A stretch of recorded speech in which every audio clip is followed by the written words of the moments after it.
We'll guide you through how to connect a Fire TV stick to Wi-Fi without the remote. If you find this useful, then consider subscribing and liking the video. So perhaps you've gone on holiday and taken your Fire TV stick, but you've forgotten the remote.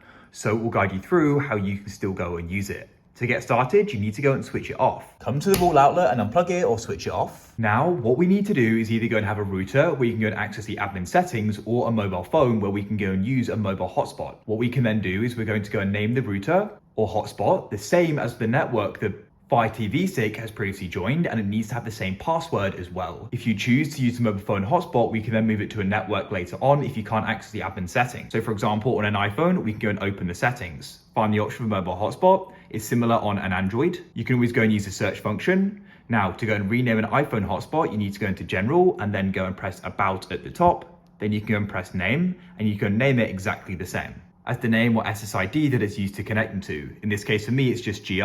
Now we need to go and set the password to be the same as well. So come back here and press Wi-Fi password, and I'll go and type that in. Make sure that it's visible. And now we're going to go and start the Fire TV stick. You can see we now have internet on there. Now, if you want to go and use without the remote, we can go and get the Fire TV stick app. So what you need to do is go onto another phone, and we need to go and join the same hotspot. You can see I have, and then what you need to do is go and open up the Play Store or App Store and go and get the Fire TV stick app. It's now finished. Before you open it, if you get a pop-up on your TV stick about the remote, just turn it off and back on again. It's now back on, and you want to go and open up the app. As I said, make sure connect to the same hotspot. You have to go and look for Fire TVs, and it should find it, and you can then tap on it. A code should go and appear, which you can type in. We're now using the remote. Now to go and change the network, we can go over to the right and open the settings, and we can then come into network. And if you want to join a different one, you can then go and select it here, and you can then go and choose it and enter the password for it.